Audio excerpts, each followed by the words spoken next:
What's going on, YouTube? It's Chief Text Films, your tour guide on the road to elevating your image. And on this channel, I like to highlight my ups and downs so you can capitalize off of my wins and suffer none of my losses.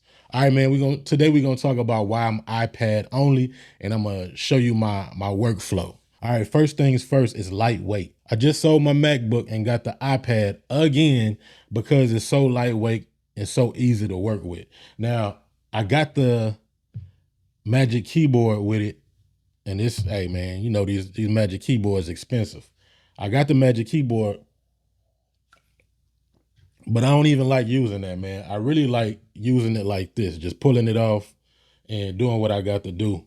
So I got a couple different cases. Trying to really force myself to use this Magic Keyboard because I paid so much money for it, and in DaVinci Resolve got keyboard shortcuts.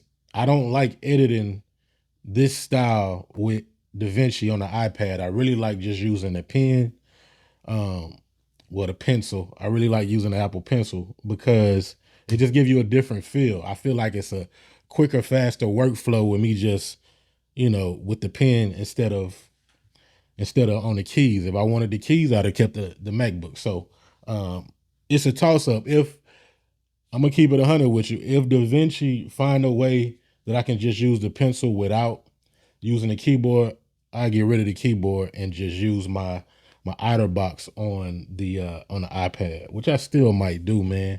The only page I can't open that I need on DaVinci is the edit page.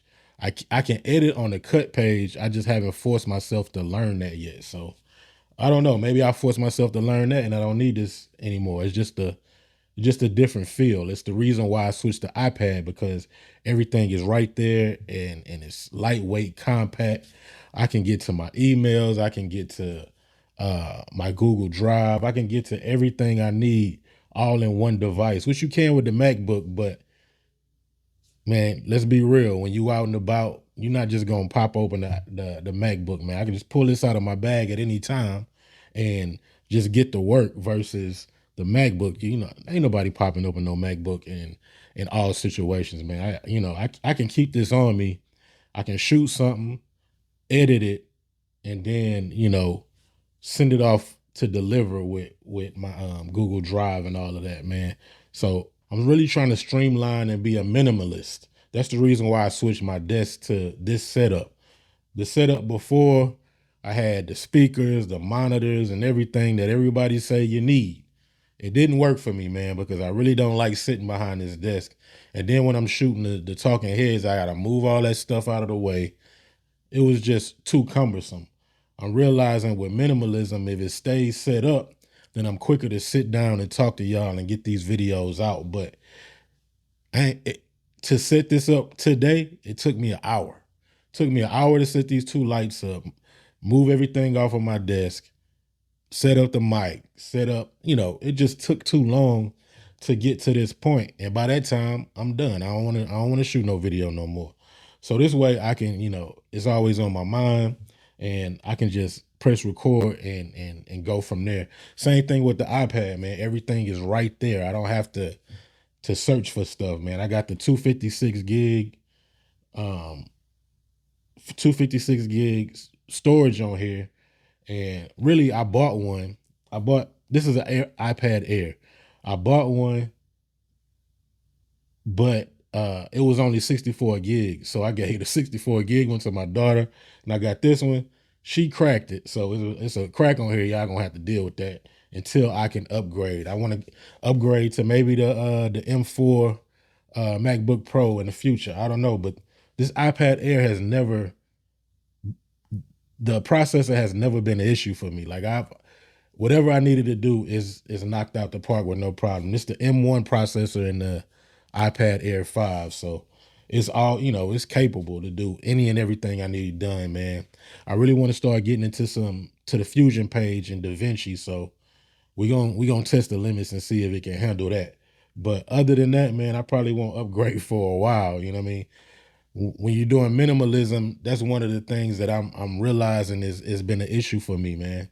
Like, for example, the desk setup, getting all of that stuff, I thought I needed it. when in all actuality, I didn't, you know. It kind of slowed me down. It definitely slowed my pockets down, man. All that stuff costs a lot of money. So, but now that I'm reeling back to minimalism, I'm realizing I'm wasting a lot of money, a lot of time, and I'm trying to streamline that because I got a whole bunch of different businesses that I'm creating content for. So time is a very sensitive issue. So that's the reason why I'm on iPad only, man, and that's where I'm gonna stay on iPad only. iPad OS has gotten to a point to where you can do all your content creation, editing, and everything on the iPad, man.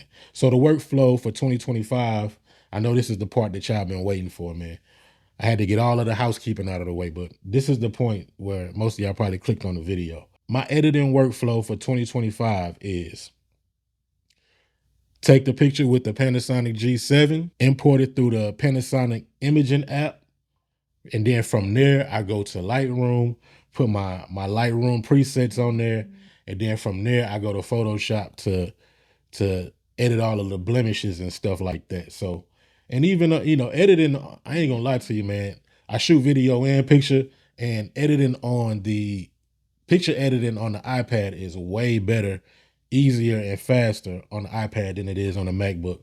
I can actually touch each pimple and, you know, erase it and get rid of it other than using the mouse. I mean, I can actually physically touch it with that. I can use my pencil to to blur the skin out and all of that kind of stuff. So editing on the iPad as far as photos goes has always been on point.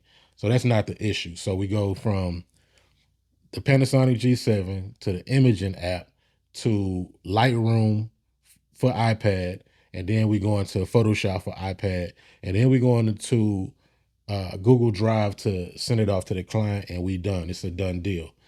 As far as video editing goes, is shoot on the Panasonic G7, import through from the imaging app, and then go into DaVinci Resolve, chop it up, edit it, and send it off through Google Drive to the client. Now I'm gonna break that stuff down for y'all in separate videos because all of that is really detailed and needs its own video. So, but that's the pipeline and that's the workflow is Panasonic G7. I'm shooting in HD, 60 frames a second, importing it through the Panasonic imaging app on the iPad, and then we going from the imaging app to DaVinci Resolve, editing what we need to edit, and then we shipping it off to Google Drive. So that's the video workflow. AI on the iPad has gotten crazy, man. So you talking about script writing right here on the iPad. You talking about ChatGPT on here. A lot of ideas I have in my head, I can just talk it out to the iPad and it gets it done for me, man. So, hey, man, iPad only for 2025 and beyond. Like I said, it's only getting better. So I'm excited about what the future holds for the iPad, for iOS, and for Chief Text Films, baby. Hey, we working, man. We working. If y'all like videos like this, make sure y'all subscribe to the channel. Click that notification bell so you don't miss any more videos, man. And if it's some tutorials that y'all want on the iPad, then let me know, man. I walk you through how I set up my iPad for photo and video editing, content creation, period, in 2025, man.